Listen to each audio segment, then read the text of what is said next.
This 39 Dunedin News Bulletin proudly brought to you in association with Alex Campbell's Menswear.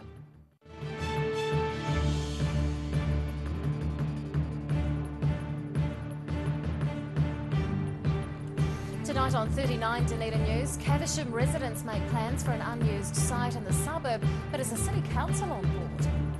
Representatives from all over the country meet here to discuss neighbourhoods, and an activist also adds his advice.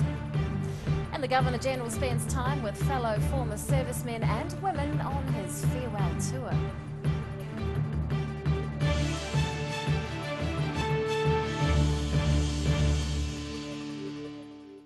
Good evening, Dunedin. I'm Rebecca Dupree. Representatives of various organisations from as far afield as Wellington are in Dunedin for a two-day planning event. They're aiming to strengthen neighbourhoods with knowledge being shared at the workshop, and a visiting activist is offering his advice. Learning from the best. More than 70 delegates from Wellington to Invercargill are in the city to hear from motivational American community advocate Jim Deers. He's leading a workshop at the Mornington Presbyterian Church, calling participants to action. I think the only thing that drives me a little bit crazy sometimes in New Zealand is I think people spend a lot of time thinking about things and discussing things, and I'd like to just see more action. Inspired Communities wrote a great book called Learning by Doing, and I think that's the right attitude. We just, you learn through experience. And rather than wait till we get it just right before we start doing anything, let's just start taking action. Inspiring Communities Auckland coordinator Denise Bijou is pleased with how the two-day conference has gone.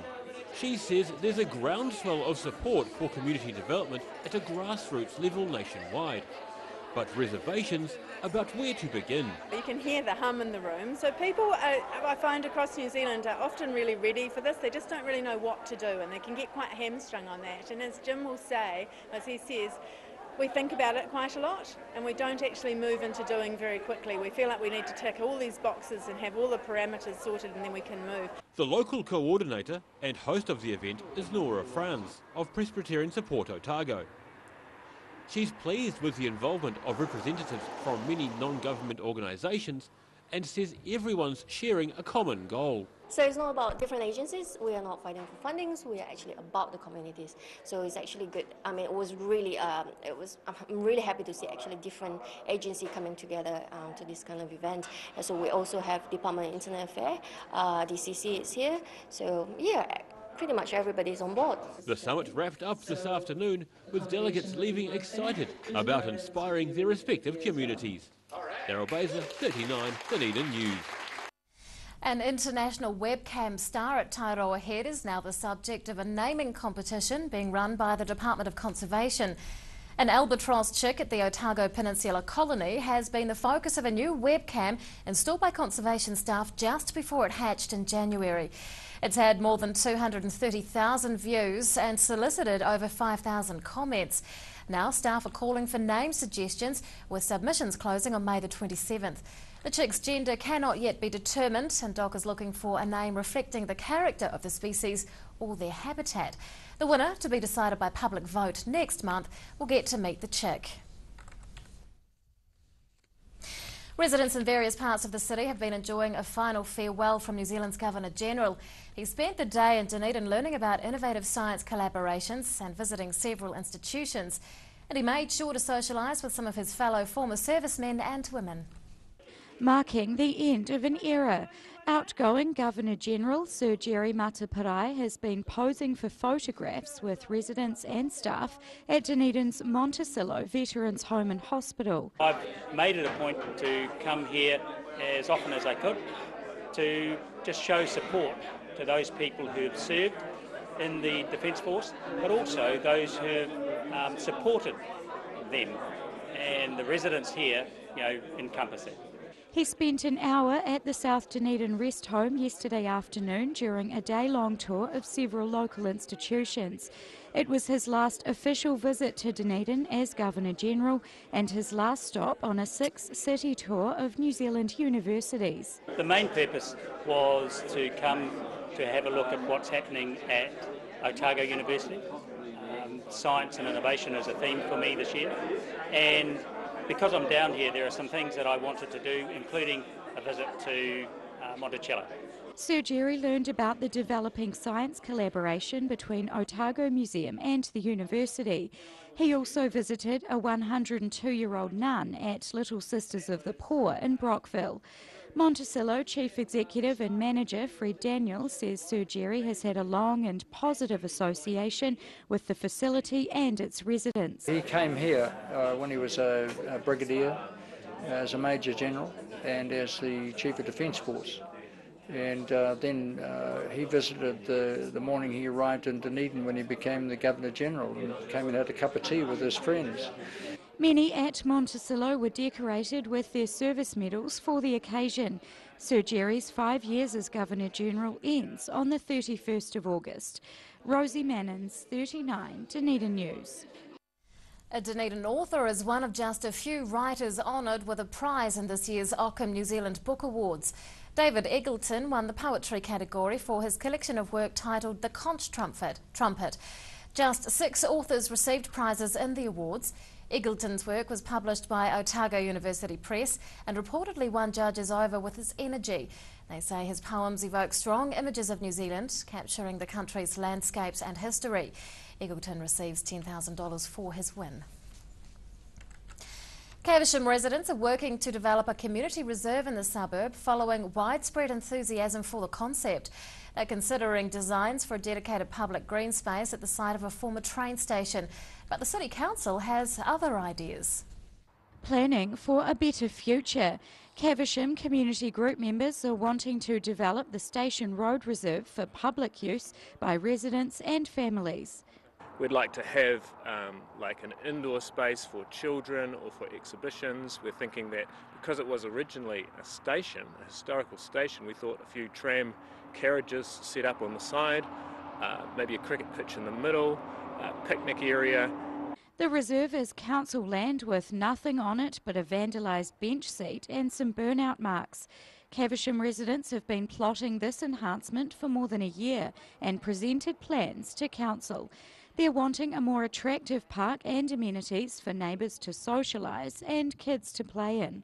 What I've found with coming here with my boys is if somebody's here using it, it seems to attract other people here to use it, and that's going to be a big key, is just making the space usable and inviting the people to come here. The council's considering using the reserve for social housing.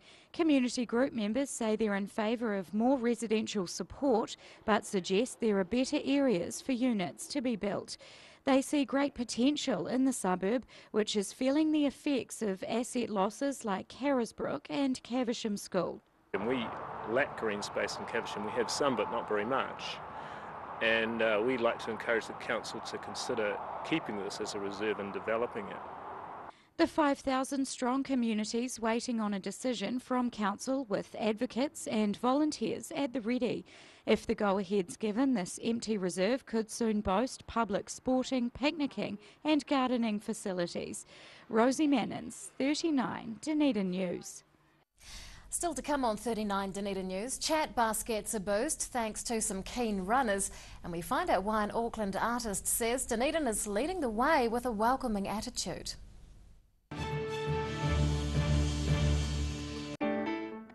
Dog with Two Tails Cafe and Bar on Moray Place. Proud supporters of New Zealand Music Month, May 2016. Hi, this time of year we like to keep our customers warm and comfortable, and we sell a lot of moleskins, and we've got them all on special. Check out these, Tussock Creep, 2 weights and they're a great price. We also sell Lee stretch moleskins, 5 different colours, short and regular.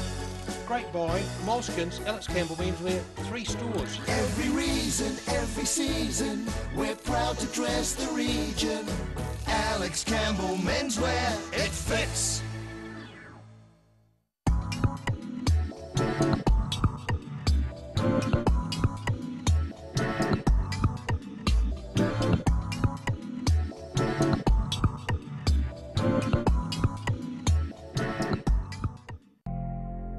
New Zealand Beeswax Limited are the quintessential beeswax, woodware and beekeeping suppliers. From the amateur beekeeper to the commercial operator, New Zealand Beeswax Limited has the quantity to meet your needs. For great prices, great service New Zealand-wide, contact New Zealand Beeswax Limited on 03 693 9189 or visit www.beeswax.co.nz. For professional, reliable and approachable service where your dream kitchen design can become an affordable reality, contact the team at Kitchens for Less. Call 455 9973 or visit us online.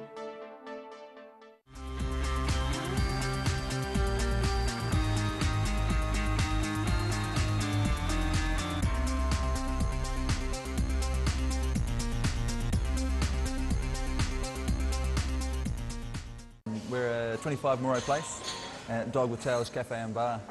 So we take coffee very seriously.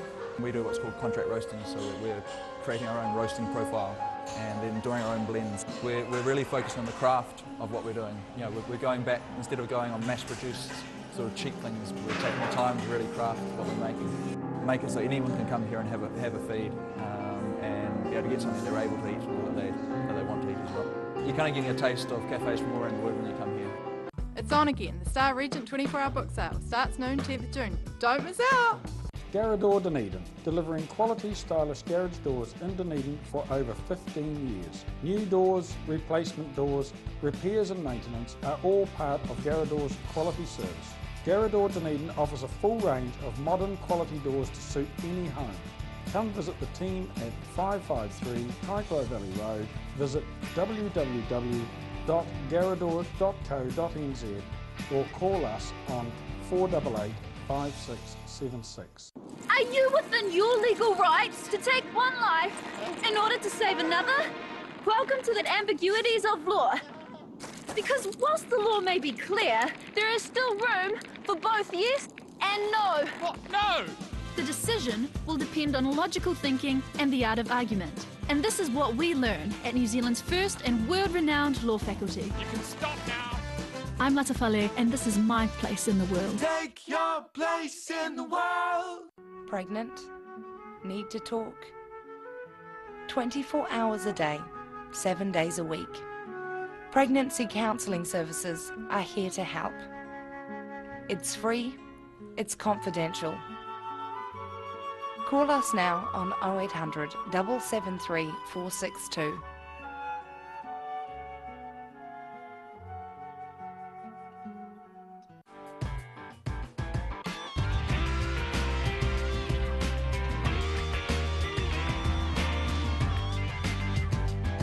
Tune in on Thursday for Motorsport Night on Dunedin Television.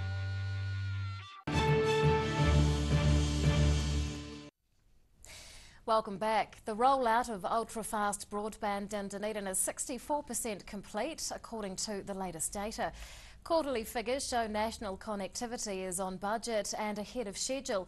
Dunedin-based Cabinet Minister Michael Woodhouse says that means many local schools, businesses and residents are reaping the benefits of access to better internet. Chorus is advancing the installation of broadband fibre throughout the city as a result of the Gigatown win. The government is simultaneously supporting greater connectivity in towns and cities nationwide, with the initiative now complete in 16 regional centres. And on that note, let's take a look at today's financials. The NZX 50 has closed the day up 35 points. It's now at 6,944. The Dow Jones is up 222 points. To the exchange rates, and the Kiwi dollar is up against all the currencies we follow. A charity run has raised thousands of dollars for a local initiative offering children free counselling. Members of the North Dunedin Salvation Army recently completed a relay from Mount Cook to Dunedin, generating money for Chat Bus. And organiser Nolan Hill is here to tell us more. Good evening. How are you doing? How did you stage the run from Mount Cook to Dunedin?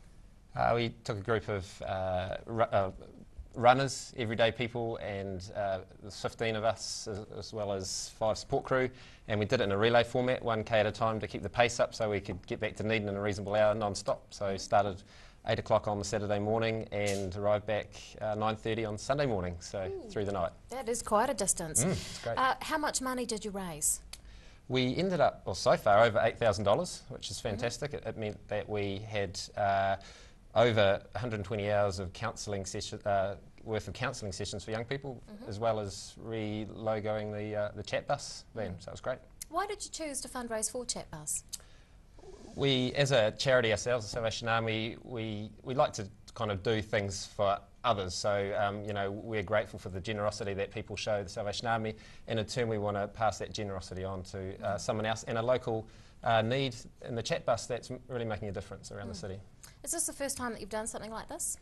No, in the past of 2011, we did a run from Treble Cone back to Dunedin for the local community centre in North East Valley, and then previous to that for the hospice and some other overseas projects. So yeah, we've done a few of those. Not recently though, so this is the first one for a while. How popular is Chat Bus?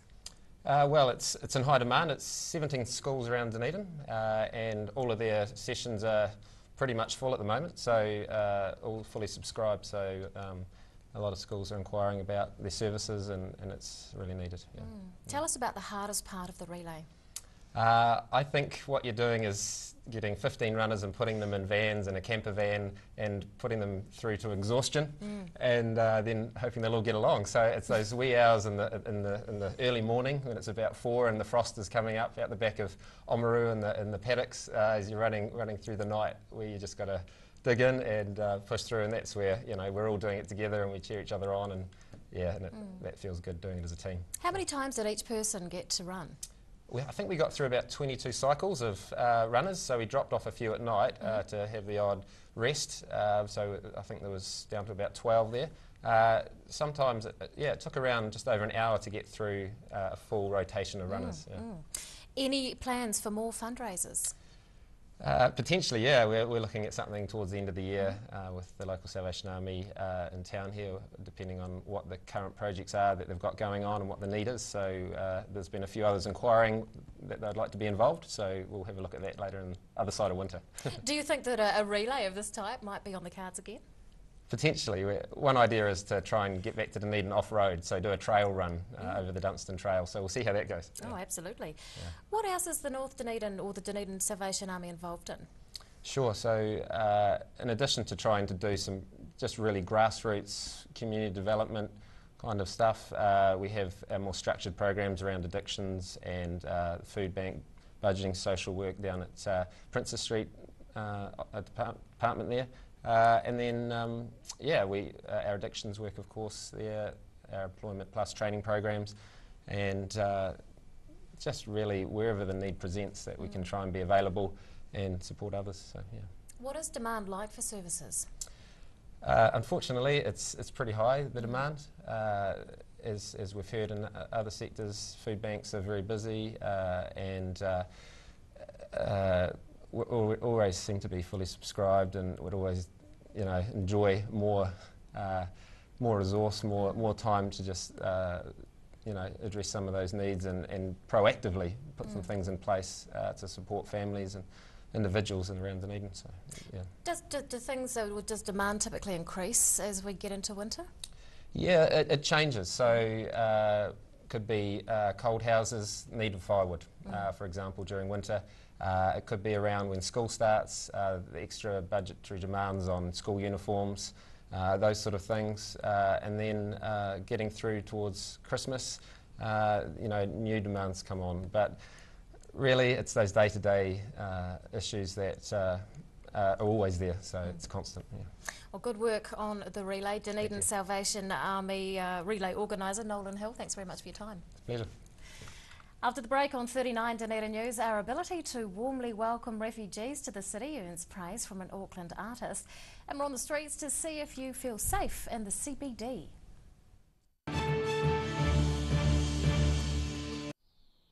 Sir Bob Charles, New Zealand's greatest golfer and still going strong. I'm sure that Sportsville was a contributing factor to my success, and I'll continue to use it. Sir Bob Charles Sportsville, a product so good he puts his name to it. Well, I believe Sportsville helps maintain your quality of life. Now being used by active men and women globally to support strength and mobility. It works for me. Sir Bob Charles Sportsville in the new all-black pack. Call now for the Sportsville special, 0800 502 402.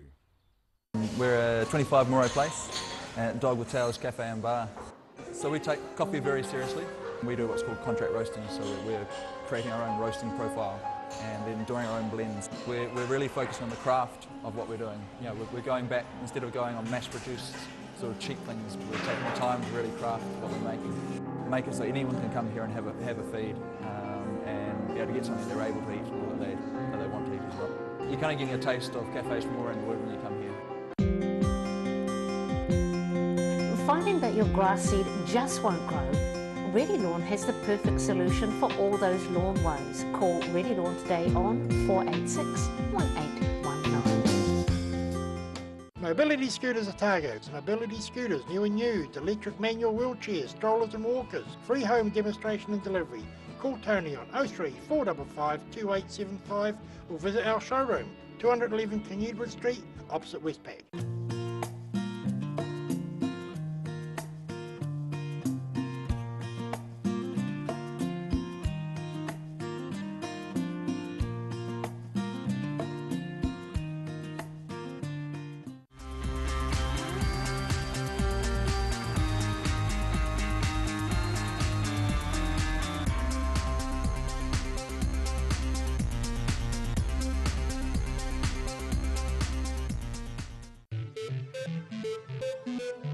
Tech Limited have been supplying beekeeping equipment and honey products in New Zealand for over 100 years.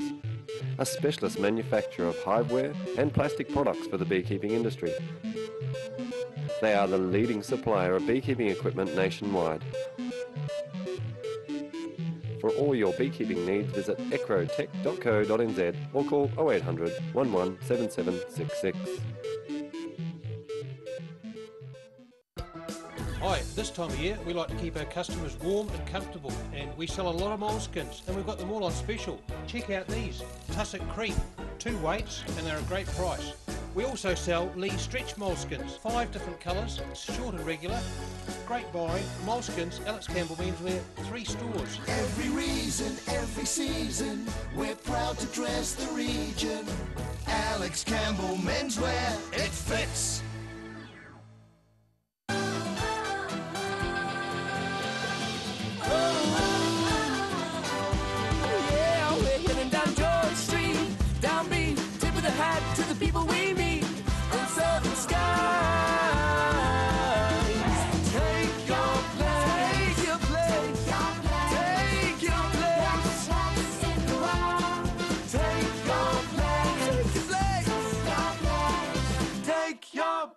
In the world. Dog with Two Tails Cafe and Bar on Moray Place. Proud supporters of New Zealand Music Month, May 2016. Here's something else to look forward to sinking your teeth into every weekend with the Otago Daily Times. The Weekend Mix, your guide to what's hot in fashion, entertainment, food and more. New weekend magazine in your ODT. Pick up your copy this Saturday. Welcome back. A former Green Island man has won the country's first ever gold medal in the Invictus Games. Former Army Private Glenn Barnes, who now lives in Christchurch, won the gold in the 1-minute rowing event. He's competing as a member of the New Zealand Defence Force team. The Invictus Games are for sick or injured servicemen and women from all over the world. This year's event is being held in Florida. Barnes was left a paraplegic after a motor vehicle accident. The rowing race was only his 7th time using a rowing machine. Dunedin's willingness to welcome refugees from Syria is setting an example for the rest of the country. That's the message from an Auckland journalist who's showcasing an exhibition on asylum seekers in the community gallery. And its launch coincides with the settling in of the city's latest residents. Shining a spotlight on migration. Auckland journalist Tracy Barnett and photographer Alistair Guthrie are displaying their exhibition of images at the Dunedin Community Gallery. Barnett chose to premiere the collaboration in Dunedin as she believes the city is leading the way in welcoming migrants. It was really Dunedin's impetus that said we can be the next refugee resettlement city for New Zealand. So I think that it's true testament to not only people like Claire Curran and the Mayor Cull who've gotten behind this, but entire committees of folks that are far too numerous to name here that have spent the last year and a half saying let's do this, and they have. The photographs feature Auckland residents who've settled in New Zealand from far and wide. Barnett says the University of Otago invited her to speak at a conference, which tied in with the launching of Transplanted. And it was the good people at the Space Race Bodies 2 conference at Otago University that brought me down, that really started the ball rolling. So it's a wonderful combination of being propitious timing for the welcoming of Dunedin's Syrian refugees. I thought it was too good to pass up. I was going to actually open this in Auckland, but it's felt like creating a talking space around refugees in Dunedin was just perfect for right now. The city's first intake of Syrian refugees are just getting familiar with the local landscape and residents, having arrived in the last few weeks. Barnett says their experience, like that of most asylum seekers, inspired the title of this display. You know, the exhibition is called Transplanted for a reason, and it's really because I think these are lives that have been ripped up by their roots, but what we don't really see in our media today is when they get regenerated and replanted and the lives begin with new roots in New Zealand soil. Transplanted is showing at the Community Gallery in Princes Street until Sunday, with talks by refugees over the weekend. Daryl Baser, 39 Dunedin News. New data shows Dunedin's CBD has a high rate of assaults and robberies in relation to the population. In one respect, it's the fourth worst area of its kind in the country for assaults, sexual assaults and robberies in public places. Our Word on the Street team asked members of the public if they feel safe in the city centre at night. I feel really safe, yeah, and I have young children and I've never had any concerns for my safety. I don't go walking about at night, but during the days I walk from Opaho right through to the city and I feel fine. Fairly safe in the daytime, but the optic can be a bit dodgy at night, really dodgy. Yeah, we've only been here for just today. But yeah, it's really nice, really clean, yeah, as you were saying. Yeah, everyone seems to be really respectful of everyone else, which is a nice change. It's a lot cleaner and definitely has a good feel about it. Daytime I feel safe, but nighttime it is a bit scary, knowing all the stuff that's happening lately. Oh, I feel safe, but some people might not. No. Yeah. Does it change day or night? Probably worse at night because there's so many pubs around here. Probably safer during the day than night, but that's only because a lot of things have been happening lately. But, yeah. Don't really go out too much anymore because of it. I used to be like 90% safe. I guess I've dropped to about 60, but I'm pretty good at protecting myself. So I think it's ridiculous everything that started happening though. It's a lot unsafe for the children that are walking around. Like, we used to be able to cruise out on the streets until the lights went on, and now I don't even trust my 14-year-old sister being out. And I think I also got hit in the head by a leaf today. There were quite a few blowing around. Well, now recapping tonight's top stories on 39 Dunedin News. The Caversham Community Group is hoping to develop a popular green space for residents, although it's earmarked for social housing. Representatives from a range of organisations have been learning about strengthening neighbourhoods during a two-day local workshop. And the outgoing Governor-General has been spending time with Monticello residents during his last official visit to the city. It's time now to find out what's going to be in tomorrow's Otago Daily Times. And Dave Cannon, the Wash, joins us. Good evening. We've finally got the story we promised last night on the crackdown on the school ball after parties. We've got that firmed up for tomorrow's paper. There's been reports of a dog attack in Dunedin today, a baby being attacked by a dog. We're still getting details of that. We've got some stuff on the annual plans for a new hockey turf at King's High School, a new scoreboard at the cricket at the University Oval, some big money being spent there. And the weather, of course, 25.4 today apparently at 1 o'clock in Dunedin. Pretty special. Highlanders have been named for the big clash against Crusaders on Friday night. You'll be going to the game, I suppose. You will be going, good. Yeah. And the Wash is having the second last day of its autumn colours splendour, which has been going on all week, and we're nearly getting the end of that now, so it's been a very, very popular feature. Wonderful. Have you got ants on your pants, Dave? No. You're squirming. No, it's been a busy day, though. Sorry to put you on the spot That's like that. That's tomorrow's ODT. It's time now for local weather. This 39 Dunedin News weather update proudly brought to you in association with Silverhorn's Emu Oil. Here is our city view. It's taken of the sun behind the clouds. We didn't care about that because the temperature was pretty awesome. 25 degrees in the central city and the gardens at 3 o'clock, 26 on the Taieri.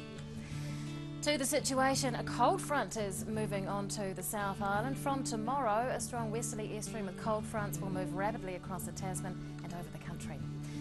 To the forecast for the main towns on the lower south for tomorrow. Norwest gales with rain for Invercargill, Gore and Te Anau. Strong nor'westers in Alexandra with rain later on and a high of 15. Gusty nor'westers with rain for Queenstown, Wanaka and Twizel. High cloud for Oamaru with strong nor'westers and a high of 16.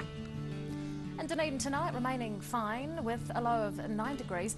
Cloud increasing tomorrow with rain developing in the afternoon. Strong to near gale force nor'westers and a high of 15. And on Friday, mostly fine with strong westerlies and a high of 13. And to the Otago Pallet Fires tidal and fishing information. High tide tomorrow morning is at 25 past 8. Low tide follows at 10 past 3. And fishing conditions are bad tomorrow. And that's all from a team here at 39 Dunedin News for Wednesday. We'll see you again tomorrow. Good night.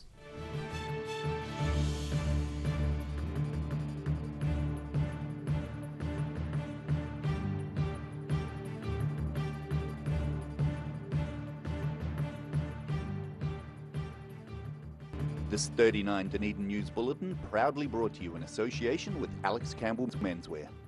Supporting local content so you can see more of New Zealand on air.